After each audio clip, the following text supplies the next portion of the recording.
Hello everyone, my name is Daleen Hassan and I welcome you at COP27 TV, streaming to you live from Sharm el-Sheikh here in Egypt. Today we are at the Gender Equality Day and Water Day, and I'm delighted to be joined by Zetouni Ould-Dada, Deputy Director for Climate and Environment Office at Food and Agriculture Organization FAO. Zetouni, welcome to COP27 TV. Thank you for having me.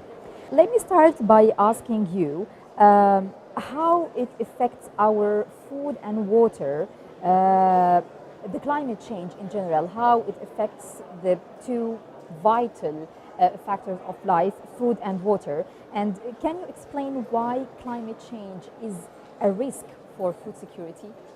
Well, climate change is a big risk for food security because climate change affects every part of the world, and the succession of extreme weather events that we've been seeing recently from all around the world in terms of droughts and floods and hurricanes, all these affect crop yields, they affect agriculture around the world, and therefore they affect global food security. And also conflicts, like we've seen the war in Ukraine, also really adds to this crisis in addition to the pandemic. But particularly on climate change, what the experts from all around the world are saying is that unfortunately this impact on global food security is going to increase. The frequency of global food, of extreme weather events is also going to increase, and therefore is going to affect global food security unless we take a big and fast action to address this.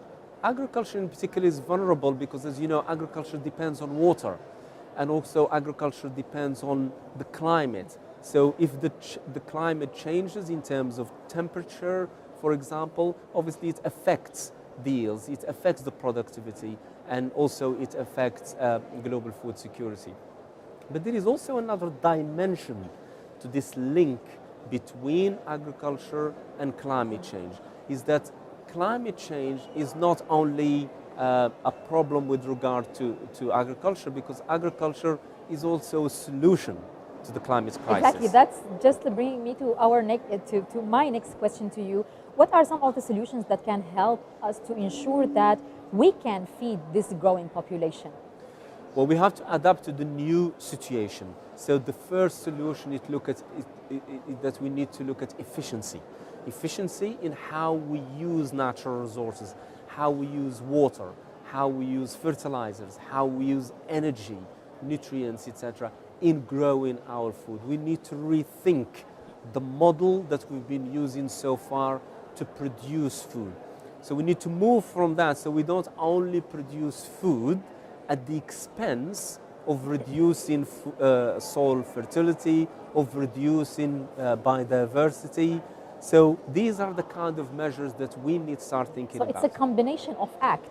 It's not just one. It is a combination. It is a package of innovative solutions that we need to address across the board, because agri-food systems, we're talking from production to consumption. So all that chain, we have to think about efficiency throughout it, and also adapt to the new reality, because agriculture now is threatened and will continue to be threatened by climate change unless we adapt. And what adaptation means is adapting our agricultural practices. As I said earlier, the use of water is one example. One other aspect to finish with is how we use food. Unfortunately, we waste a lot of food. The food waste also, it's a very important topic. Absolutely, and that's the first thing really we need to deal with, because it's like the low-hanging fruit. Why do we still throw away food? So speaking about food waste, some 800 million people are going hungry in the same world where we have 2 billion people overweight. Yeah. So we obviously here we have an agri-food issue. From your point of view, Zetouni, how do we solve this problem? Okay, well the problem we have, first of all, is that system is really broken. As you said, on one hand we have 828 million people who go hungry every day. On the other hand, we have 2 billion people who are either obese or overweight. And as I said, in addition to that, we also throw away the third of the food that is produced for human consumption. So the first thing to realize is this model is not working. Something is wrong. And so to fix it, we need to rethink a new model that can continue to produce food, because there is a growing population and demand is growing. So we continue to produce food so we can feed and nourish a growing population, and at the same time do that in a way that is kind to the environment, that actually is done in a way that respects natural resources and use them in a sustainable way. So the future is sustainability. So we need to make sure that the agri-food systems are efficient, are also inclusive, because there is enough food to feed everyone, they're sustainable, and they're resilient to the impact of climate change and other crises that we're facing. This COP is taking place in Africa, and what we can get the best of Africa with all its food potentials. Africa has a massive potential. Africa now is the opportunity, really, in this new reality, to be also the solution. Because we talk often about Africa as the continent that has so many problems, but in the case of food security, Africa has a huge potential, because there are a lot of land that is really still not used at its potential to feed the population. So, for example, it doesn't make any sense really that Africa imports around 40% of the wheat from Ukraine and Russia. You know, a continent that has around 1.4 billion people and import, you know, it is dependent on its food security on one or two countries. So that's why we need to look at a new reality and invest in agriculture in Africa, invest in the capacity. So the problem is the lack of investment, the lack of the interest of a private sector, maybe to go there and invest. Where is exactly the problem? It's a combination of things. First of all, is to rethink the strategy of how we are actually looking at food security in Africa, and to look at the potential, the resources that we have in Africa, and to use them for that perspective, for that objective. So investment is part of it, but the capacity is then another aspect also, and the political will, the policies and measures that will allow investment to be secure investment. Secure, and also, yeah, absolutely. And I think it's a combination of factors. But the main thing is now we are in a new reality, and this COP is an African COP. Yes, and I think the main outcome from this COP is for Africa to look at how can you use this COP as an opportunity to revise, in a sense, the strategies and the vision that we have for Africa in relation to global food security, and to realize that there is a huge potential in Africa. And just to finish, there is also a huge potential that Africa is the youngest continent in the world. So in terms of human resources and potential for innovation is huge. And therefore, there are so many factors in Africa that it's the time actually to really use them to ensure food security for the continent. You just mentioned earlier inclusivity. How do we make the future more inclusive when it comes to gender equality? Today we are at the Gender Day, and what will leaders have to do to have more female representation at the table of the negotiations, at the climate change discussions? Well, there is a lot of effort in addressing this gender gap, but unfortunately there is still a lot to do. Empowering women is critical, not just in this process, but across the board. What we've been talking about, empowering women to harness the power of innovation, to have really an important participation across the board. So what that means, particularly for global food security, is that women in farming industry also need to be empowered. Women in rural communities, of course, need to be empowered. And I think in terms of access to information, access to technology and innovation.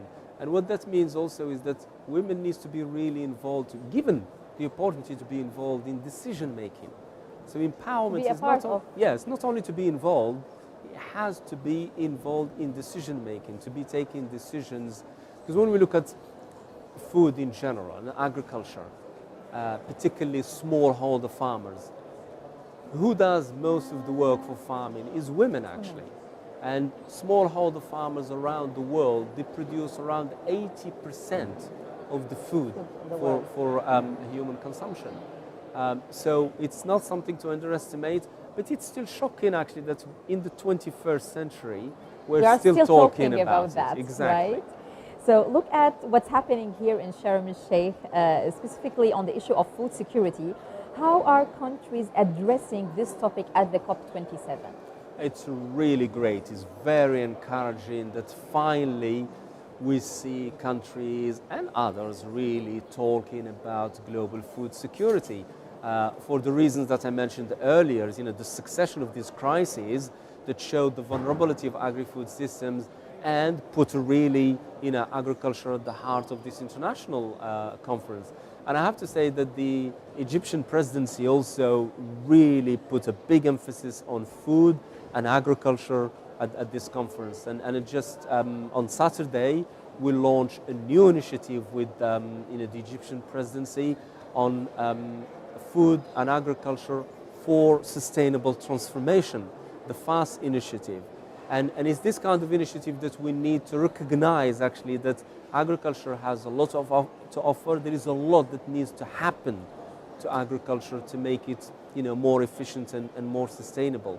And the vision really here is to aim for better production, better nutrition, better environment, and better life for everyone. This is what agriculture is about, particularly for smallholder farmers and vulnerable communities and vulnerable countries. So what do you hope to see at the end of this COP, and what we should hand over to COP28 in Dubai when it comes to the subject of food security?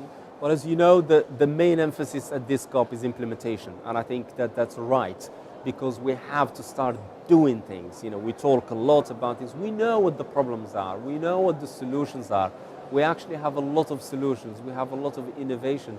So we need to do it faster. We need to do a lot of that.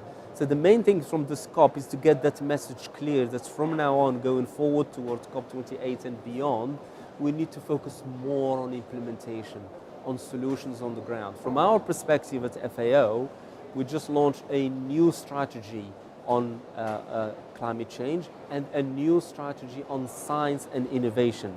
And that's a clear message of our commitment for implementation, for supporting countries and farmers. So that's the direction. And we need to do it fast because climate change basically is running away from us. We're not doing enough to catch. Absolutely. Well, there is no time, I would end this lovely conversation with you, Zetouni Ould-Dada. Thank you very much for this insight. Thank you very much for the opportunity. Thanks. Thank you.